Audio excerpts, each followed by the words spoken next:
क्या आप सब भी बहुत परेशान हैं? एक तो ठंड, उधर से आपके स्कूल के प्री बोर्ड और साथ में गूगल से ये पूछ के कि किस तरह से आपका जो प्री बोर्ड है या बोर्ड में आप 100% रिजल्ट लेकर आ सकते हैं। तो ऐसा करके अपने टाइम को बर्बाद ना करें, बल्कि जी हाँ, अगर आप लोगों का सिलेबस कंप्लीट नहीं हुआ है तो सबसे पहले अपने सिलेबस को कंप्लीट करें और उसके साथ साथ में जो है अगर आपके प्री बोर्ड स्कूल में चल रहे हैं तो उसको भी सीरियसली लें और साथ में सैंपल क्वेश्चन पेपर और PYQs को भी सॉल्व करें।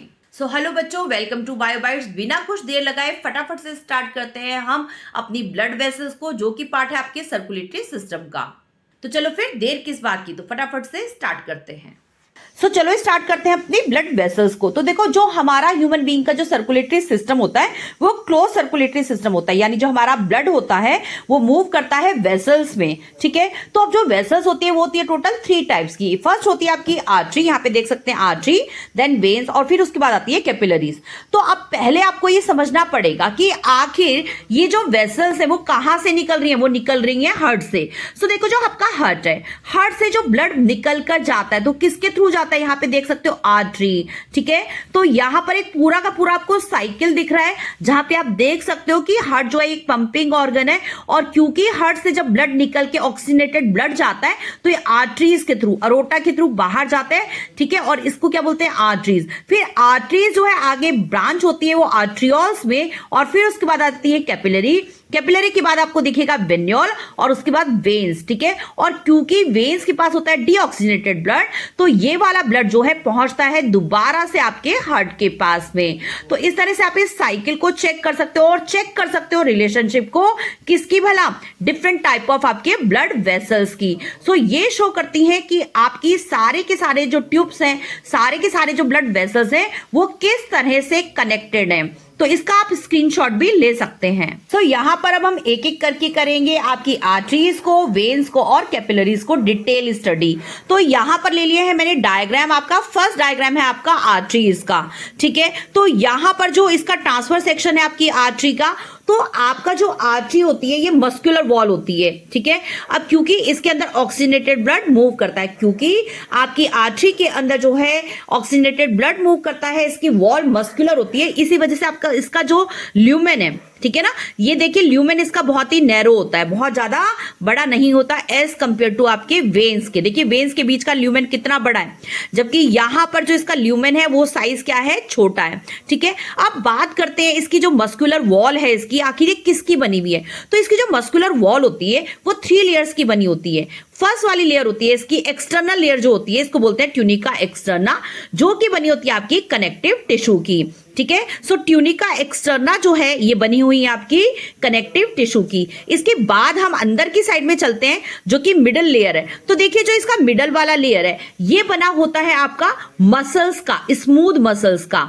ठीक है, ये आपका किसका बना है, ट्यूनिका मीडिया जिसको बोलते हैं, क्योंकि मिडल वाला पोर्शन है तो ये बना होता है आपका स्मूथ मसल्स और इलास्टिक फाइबर का। कौन सा भला पोर्शन, आपका ट्यूनिका मीडिया।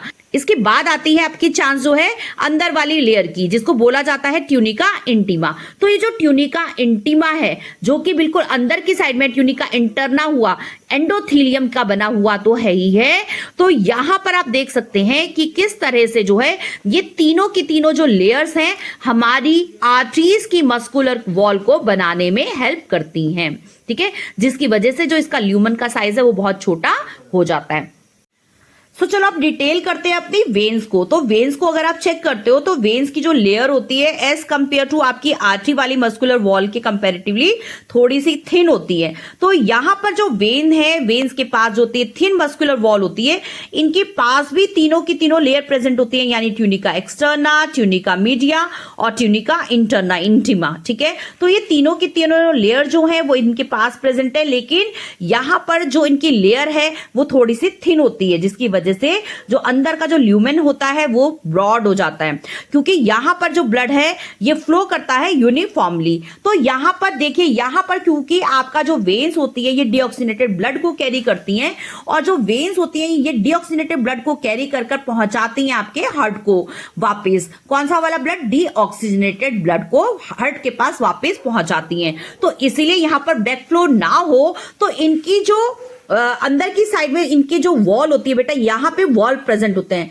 इसी वजह से जो इनकी ट्यूब होती है यानी इनकी जो वेसल्स होती है इनके अंदर वॉल प्रेजेंट होते हैं, ताकि आपका जो ब्लड है जो कि डीऑक्सीनेटेड ब्लड है उसका बैकफ्लो ना हो। तो यहाँ पर आप देख सकते हो कि डायरेक्शन ऑफ ब्लड आप चेक कर सकते हैं कि किस तरह से जो ब्लड है वो एक यूनि डायरेक्शन में मूव कर रहा है। तो यहां पर जो है पॉकेट शेप वॉल प्रेजेंट होते हैं जो कि आपके ब्लड को डायरेक्शन देते हैं और उसके बैकफ्लो को रोकते हैं। तो ये तो हो गया आपका वेन का स्ट्रक्चर।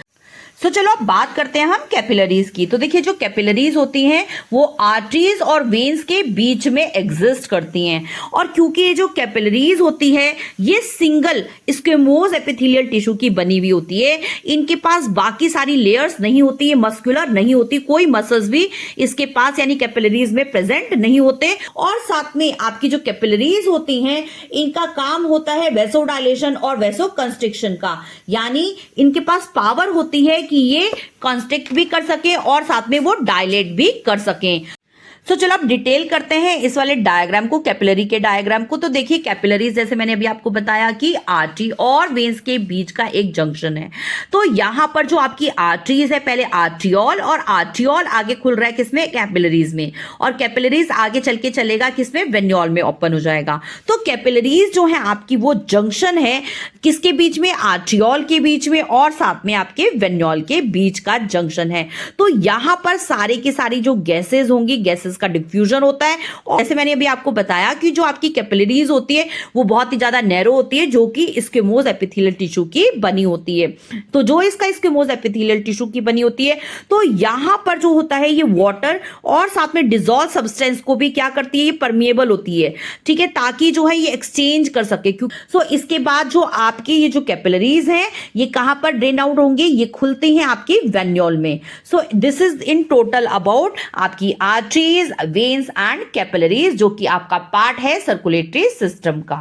सो यहां पर हमने कंप्लीट कर लिया है आपकी ब्लड वेसल्स यानी आर्टरी, वेन्स और कैपिलरीज का फुल डिटेल स्टडी हो चुका है। सो नेक्स्ट वीडियो में मिलेंगे, लेकिन हाँ तब तक अपने टाइम को बिल्कुल भी वेस्ट ना करें, वाइजली टाइम को यूज करें और लगे रहें। Definitely you also can achieve good marks.